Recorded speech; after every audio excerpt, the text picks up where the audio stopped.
Deschideți dumneavoastră, deschideți. Să nu lăsați amprentele acolo. Și nu sunteți curios să vedeți? Nu. Că e, cine știe, iar e o glumă de-a dumneavoastră după faza cu cartofii. Eu nu fac glume de unde acolo. Dar ce faceți? Cum pot eu glumi cu chestii așa serioase? Nu. Sunt mai mult ca sigur. Nu, știți de ce? Că atunci când v-am sunat ați crezut că e o glumă. Și v-am zis că nu e o glumă, uite să vedeți transmisia directă de acolo, de la casă de la dumneavoastră sau de la Magda. Chiar e poliția acolo, cu Mihaela Moise.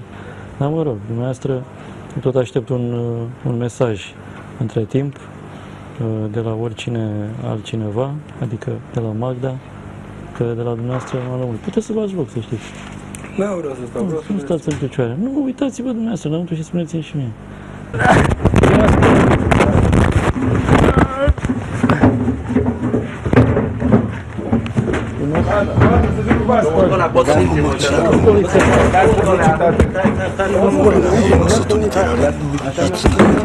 Era poanta dumneavoastră? Asta e poanta. Îi dăm asta tatăl Magdei și mi-a Dați-mi un spus. microfon, dați-mi și un microfon. Asta era marele ban.